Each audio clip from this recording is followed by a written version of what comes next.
Controversial issues. Here's a topic area that will test your teaching skills to the max. These issues can involve emotion and can involve strong beliefs, but if handled properly, it can be a very stimulating exercise. So the issues that I'm talking about here are mainly directed to the public school system. Some of the private schools have maybe specific policies that differ from what I'm going to say, but you have to deal with these issues and look at the students in a way that they can be trained to understand what their role is in the discussion. So this is what I say to students when dealing with any controversial issue. You should look at both sides of the issue. I will provide you with data. It could be in the form of documentation, readings, guest speakers, but a balance of information.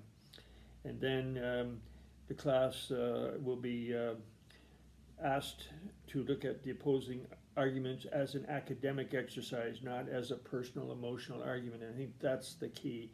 To make this really worthwhile, students have to look at it as not investing their personal emotional beliefs in the exercise, but to look at the opposing arguments as an academic exercise. And as far as the teacher goes, I think it's wise to not put your personal views into the mix to try to sway the class one way or another. So here's some issues that require that kind of approach.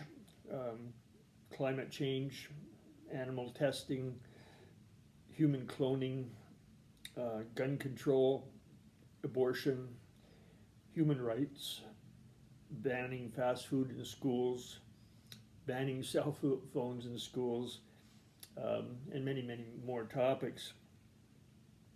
So you have to really enforce your rules here, and you certainly ask the students to take that academic approach as the bottom approach, and that's important. At the end of the discussion, you can certainly have an anonymous survey, and at the end you can say this seems to be with the consensus of the class as a whole, and then that's an FYI situation. A few approaches that you can use during discussion. For example, a teacher might say, for the sake of argument, what could someone say about this or that? Or you could also use the devil's advocate approach, which you have to tell them how that works, and that can be as effective as well. So I think that you're skillful in presenting this kind of approach. Your skill will make this one of your best kinds of learning experiences for students in your class. And so there's an approach that if students can handle this, then the discussion can be dynamic, and they must be given the opportunity to be able to say what the arguments are, and yet at the same time respect the opinions of the others while giving their own.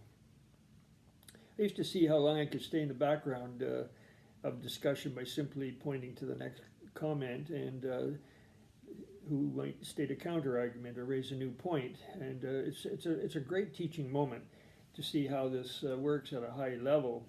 And sometimes a teacher makes a mistake by trying to get involved in the discussion and say too much themselves. So turn it over to the students where possible, and they're quite capable of doing it, but they have to understand the ground rules.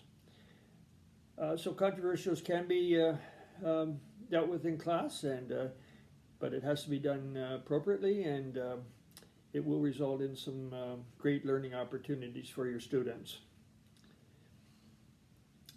Next topic area will be looked at student presentations.